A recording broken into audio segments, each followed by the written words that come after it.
Next day morning ಇದು ಡೈರೆಕ್ಟಾಗಿ tiffin ಮಾಡೋದನ್ನೇ video ಮಾಡ್ತಾಯಿದ್ದೀನಿ. ಕಾಕಿ ಮಮ್ಮಿ ನಾವೆಲ್ಲ ಕುತ್ಕೊಂಡು ಟಿಫಿನ್ನ ಮಾಡ್ತಾಯಿದ್ವಿ. ಟೈಮು 8:30 8 ಗಂಟೆ ಆಗಿತ್ತು. ಅಷ್ಟೊಂದು ನಂಗೆ ಕ್ಲಿಯರಾಗಿ ಗೊತ್ತಿಲ್ಲ. ಏನೋ ಒಂದು ಟೈಮ್ ಆಗಿತ್ತು. ಡೈಲಿ ಆಗೋ ಹಾಗೆ ಎಲ್ಲರೂ ಕುತ್ಕೊಂಡು ಒಂದೇ ಸಲ ಟಿಫಿನ್ನ ಮಾಡ್ಕೊಳ್ತಾ ಇದ್ವಿ. ಟಿಫಿನ್ಗೆ ಸ್ಪೆಷಲಾಗಿ ಚಿತ್ರಾನ್ನ ಸ್ಪೆಷಲ್ ಅಂತ ಹಂಗೇನಿಲ್ಲ, ಚಿತ್ರಾನ್ನ ಮಾಡಿದರು. ಹಾಯ್, ಎಲ್ಲರೂ ಚೆನ್ನಾಗಿದ್ದೀರಾ ಅಂತ ಅನ್ಕೋತೀನಿ. ನಿನ್ನೆ ವ್ಲಾಗ್ ಕಂಟಿನ್ಯೂ ಮಾಡ್ತೀನಿ. ಇದನ್ನು ಟಿಫಿನ್ ಅದೆಲ್ಲ ಮುಗಿಸಿದ್ವಿ, ಸ್ನಾನ ಅದೆಲ್ಲದು ಆಯಿತು. ಅವ್ರ ಕಾಕ ಅದೆಲ್ಲ ದೀಪಕ್ ಹಾಕೋ ಅವ್ರದ್ದು ಅವ್ರು ದೊಡ್ಡಮ್ಮ ಅದೆಲ್ಲ ಹೋದರು. ನಾನು ಇವಾಗ ರೆಡಿ ಆಗಿದ್ದೀನಿ, ಬ್ಯಾಗ್ ಪ್ಯಾಕ್ ಮಾಡ್ಕೊಂಡಿದ್ದೀನಿ. ಅಂದರೆ ಏನು ತಂದಿರಲಿಲ್ಲ ಅಲ್ಲ, ನಿಖಿಲವರು ರೆಡಿ ಆಗಿದ್ದಾರೆ. ನಾವು ಇವಾಗ ಹೊರಡ್ತೀವಿ. ಮಮ್ಮಿಯವರು ಎಲ್ಲ 1 ಗಂಟೆ ಬಸ್ಸಿಗೆ ಹೋಗ್ತಾರೆ. ಮತ್ತು ನಮ್ಮ ಕಾಕ ಕಾಕಿಯವರು ಅವ್ರು ಇಲ್ಲಿಂದ ಬೆಳಗಾಂಗೆ 2:30 ಏನೋ ಇದೆ, ಅವ್ರು ಅಲ್ಲಿಂದ ಹೋಗೋರು. ಎಲ್ಲರೂ ಇವತ್ತೇ ಖಾಲಿ ಮನೆ. ಕ್ರಿಸ್ಮಸ್ ಹಾಲಿಡೇ ಇದೆ, ಯಾಕಂದರೆ ಮೊದಲೇ ನಂಗೆ ಇವಾಗ ಸ್ಕೂಲಲ್ಲೆಲ್ಲ ಕೊಡೋದಿಲ್ಲ. ಕೊಡ್ತಿದ್ರು, ಎನ್ವಲ್ ಫಂಕ್ಷನ್ ಇದೆ ಅಂತೆ ಅಮ್ಮಮ್ಮ ಚೆಂಟುದು, ಅವಳು ಹೋಗೋಳು, ನಾವು ಎಲ್ಲರೂ ಹೋಗ್ತಾಯಿದ್ದೀವಿ. ಮತ್ತು ಕೆಲಸ ಮತ್ತೆ ಬ್ಯಾಕ್ ಟು ರುಟೀನ್ ಆಗಬೇಕಲ್ಲ, ಅದಕ್ಕೋಸ್ಕರ. ಟೈಮ್ ಇವಾಗ 10:30 ಆಗಿದೆ. ಚಳಿ ಇದೆ, ಬಟ್ ಈಗ ಸ್ವಲ್ಪನೂ ಚಳಿ ಇಲ್ಲ. ಫಂಕ್ಷನ್ ಎಲ್ಲ ಚೆನ್ನಾಗಿ ಮುಗೀತು. ನಿನ್ನೆ ಉಳ್ಕೊಳ್ಬೇಕು ಅಂತ ಇದ್ವಿ, ಹಾಲಿಡೇ ಕೈ ಕೊಡ್ತು.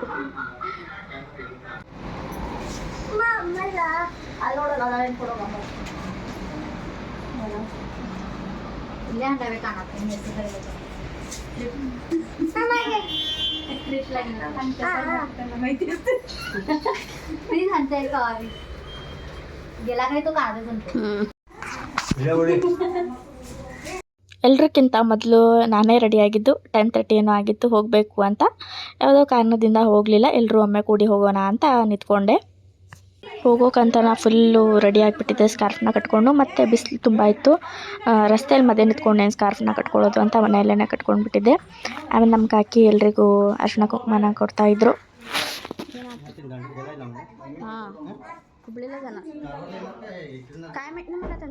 ಅಷ್ಟಿಗೆ ಎಲ್ಲರೂ ಹೋಗೋ ಟೈಮ್ ಬಂದಿತ್ತು.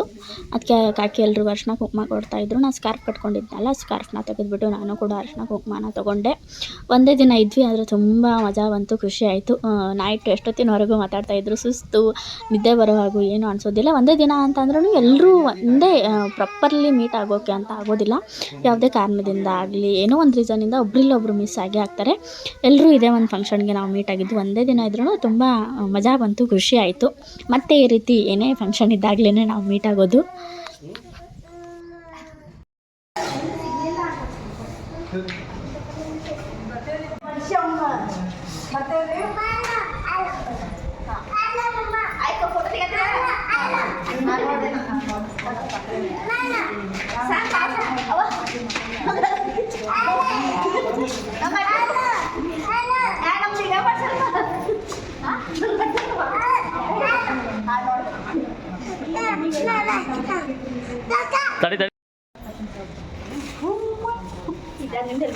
ಹಾಂ, ನಮ್ದ ತಗೋ ಸತ್ಯ ಕೊಡಿ.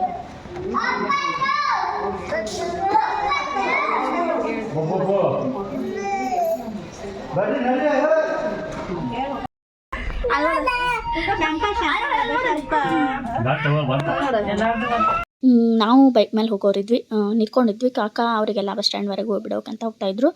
ನಮಗೆ ಒಂದು ಸ್ವಲ್ಪ ಲೇಟ್ ಆಗುತ್ತೆ ಅಂತ ನಾವು ಮೊದಲೇ ಬೈಕ್ ಮೇಲೆ ಕುತ್ಕೊಂಡು ಹೋಗೋಕ್ಕಂತ ರೆಡಿ ಆದ್ವಿ.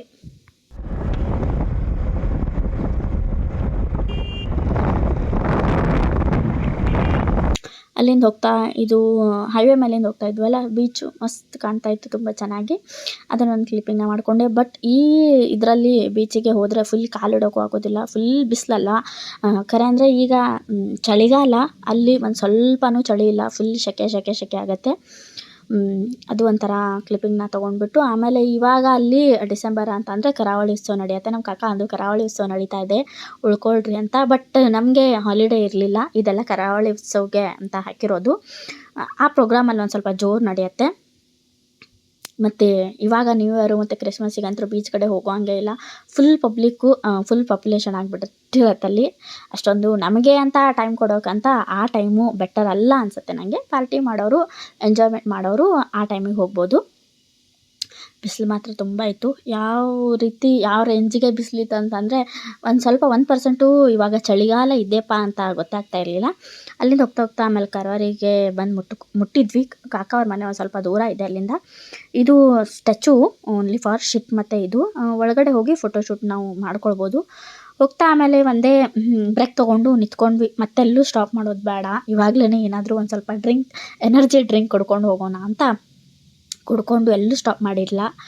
ಡೈರೆಕ್ಟೇ ನಮ್ಮ ಊರಿಗೆ ಬಂದುಬಿಟ್ಟಿದ್ವಿ. ಊರಿಂದ ಅಲ್ಲಿಂದ ನಾನು ನಮ್ಮ ಮಮ್ಮಿ ಮನೆಗೆ ಹೋದೆ. ಯಾಕಂದರೆ ನಮ್ಮ ಅಜ್ಜ ಮತ್ತು ಅಜ್ಜಿದು ವರ್ಷಕ್ಕಿರತ್ತಲ್ಲ, ವರ್ಷದ ಪೂಜೆ ಮಾಡೋದಿರುತ್ತೆ, ಅದು ಪೂಜೆ ಮಾಡೋದಿತ್ತು. ಆ ಕಾರಣದಿಂದ ಸ್ವಾತಿನೂ ಬಂದಿದ್ದು. ಅಲ್ಲಿಂದಾನೇ ಡೈರೆಕ್ಟು ನಾನು ಮಮ್ಮಿ ಮನೆಗೆ ಹೋದೆ.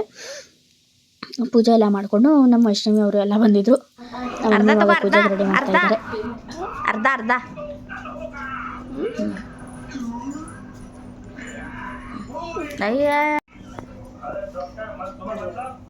ಈ ಥರ ನಾವು ಪೂಜೆ ಮಾಡ್ಕೊಂಡಿದ್ವಿ. ಮಮ್ಮಿ ಬೇಗನೆ ಎದ್ಬಿಟ್ಟು ಅಡುಗೆ ಎಲ್ಲ ಮಾಡಿದರು.